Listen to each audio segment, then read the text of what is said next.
Hey man, what's good, y'all boys? It's your boy Don, and as you can see, I was trying to go to sleep. I got my bonnet on, no homo though, but I feel like you can't really sleep good until you watch some scary shit. So I'm finna watch 13 even more and even 13 even more animated horror stories 2019 to 2018 compilation.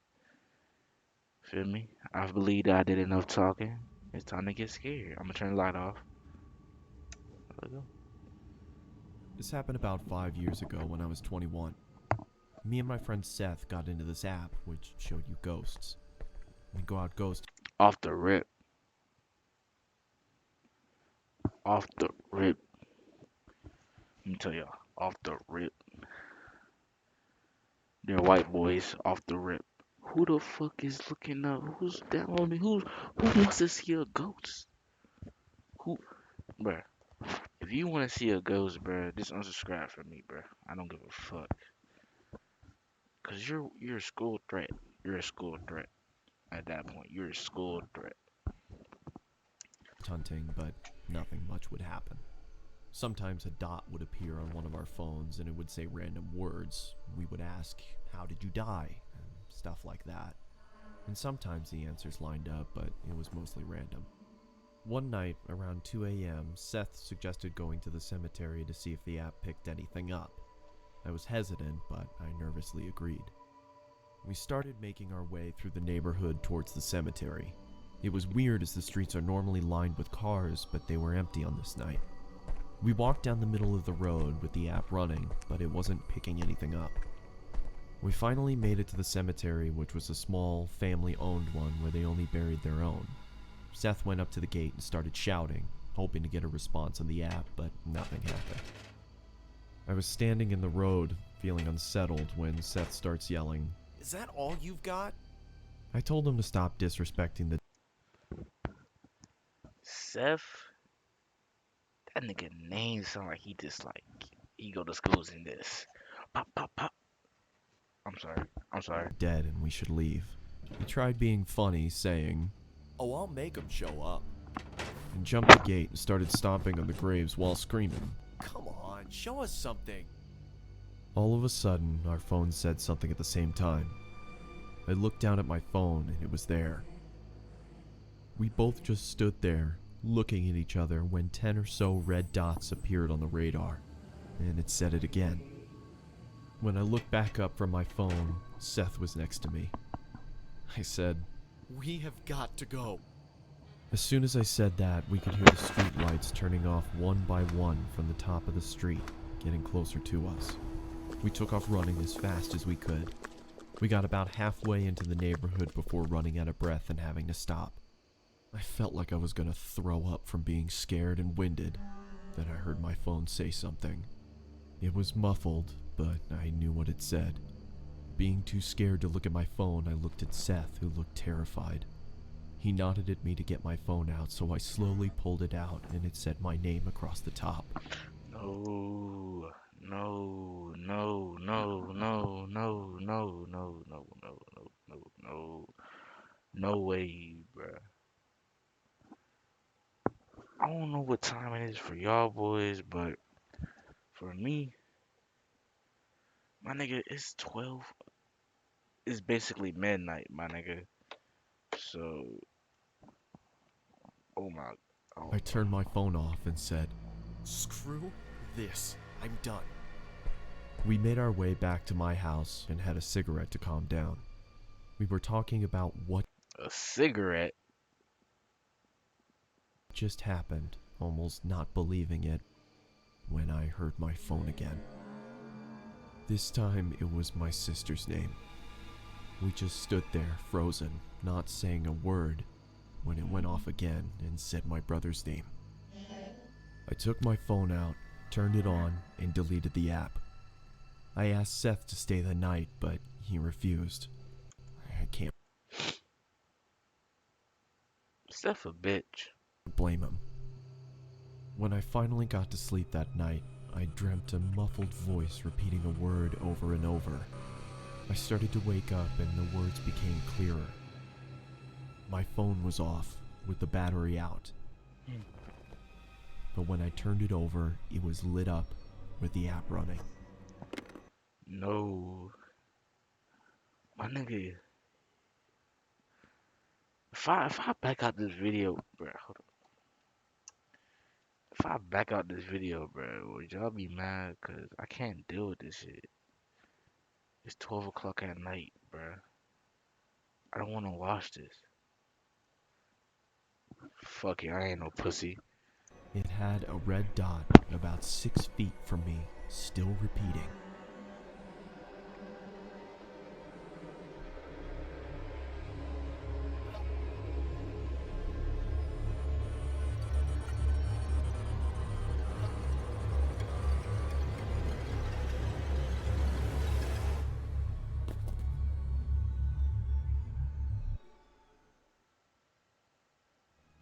I woke up the next morning and went to the bathroom. Hey, I ain't gonna lie, I had a dream just like that. Like, I had a dream.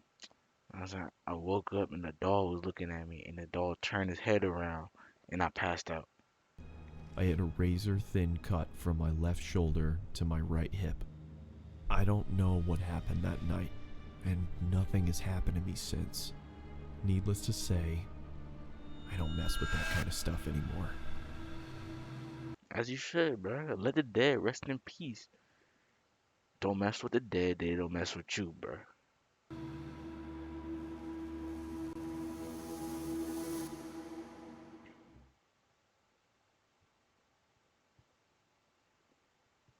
How long is this video? Alright. We're not gonna watch the whole hour long video. We're gonna get to 10-minute marker.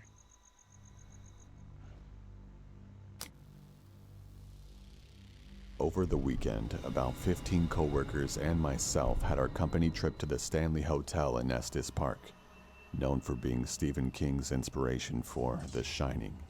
We took an 8 p.m. ghost tour where we joined about 15 other people to get guided around the property and told stories about its history and creepy things that are said to have happened. We were told to take a lot of pictures, I'm sure to try and capture orbs or ghosts.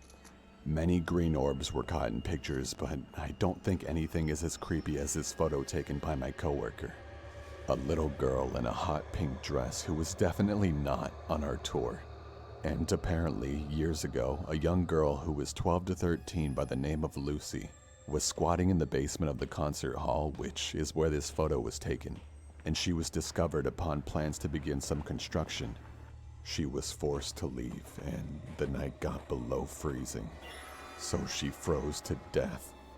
Everyone on my tour has vouched that this girl was not on our tour. I mean, who wouldn't remember someone wearing hot pink?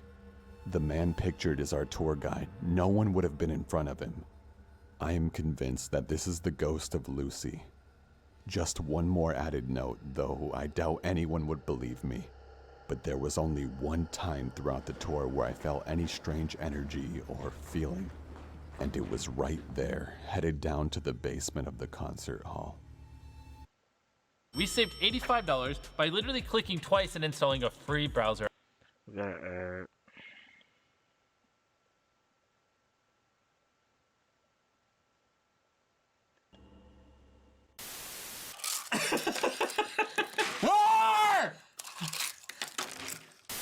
What's that? Plain white sauce? Plain white sauce makes your teeth go grey.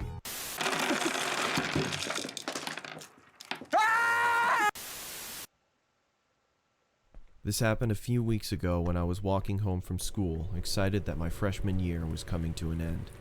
It was a Tuesday night. Bro, my freshman year, bro, it was lit as fuck.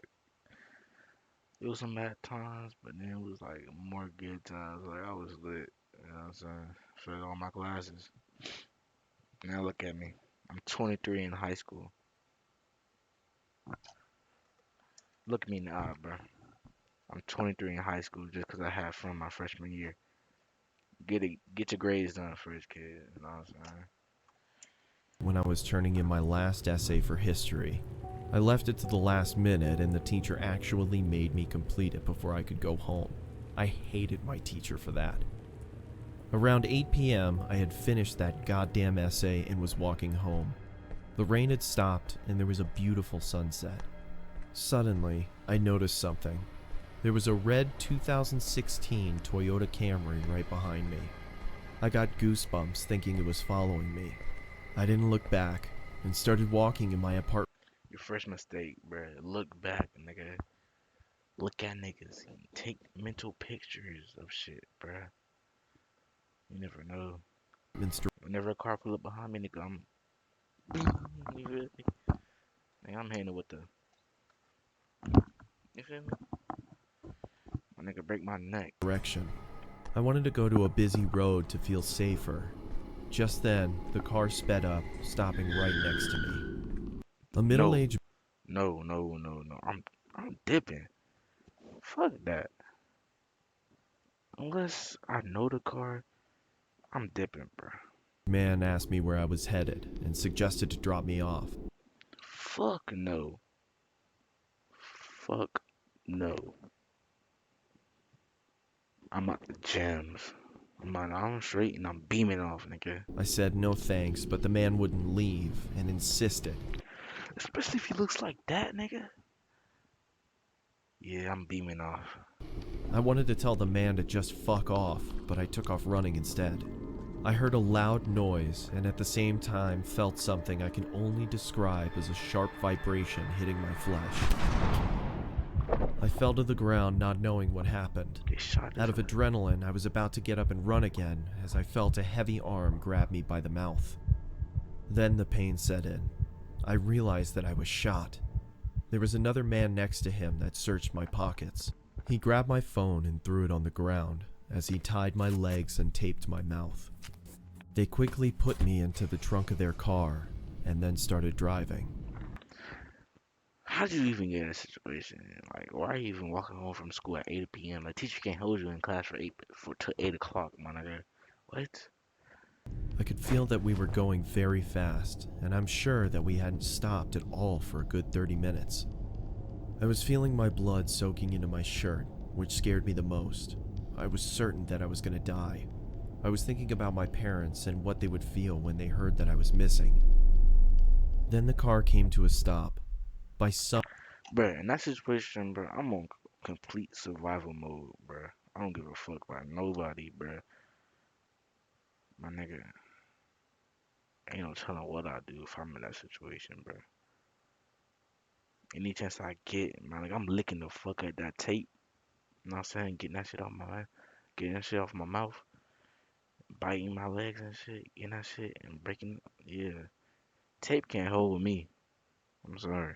some miracle, I heard a police officer asking for IDs and driver's licenses. I wanted to Bang on yell it. for help, but nothing came out. Just then, I heard 3 to 4 gunshots. I heard another cop yelling. Man down! Man down! Shots fired! I was begging the cop to find me. Then I heard the cop searching the car. I was feeling joy as my pain was growing worse. Seconds felt like hours. The officer then opened the car's trunk and suddenly started firing at me out of a fight or flight response. Thankfully, the bullets missed. The officer quickly caught up to the fact that I was kidnapped and injured. He called for backup immediately, and it arrived in minutes. They placed the injured officer onto a gurney and drove off in an ambulance. Finally, when the scene was safe, they called another ambulance for me. I woke up in the hospital. The news media was everywhere. I was fine after a few days, but later learned that the officer that was shot didn't make it. I don't know if those men are still alive or rotting away in a prison for killing an officer. I don't want to know what would have happened if those officers hadn't stopped the car. Hey, let's go cap it off, bruh. I'm scared to go outside now. Cause I remember as a kid, bro, I used to go outside till like 10 o'clock, bruh. And it's just crazy how, I'm saying, so you gotta trust your Lord and Savior, man. never know what people go through and shit. I mean, yeah. Sorry. But if you like the video, and I'm saying comment, subscribe, and you know, boy, I'm finna go to sleep, bruh. I'm out this day.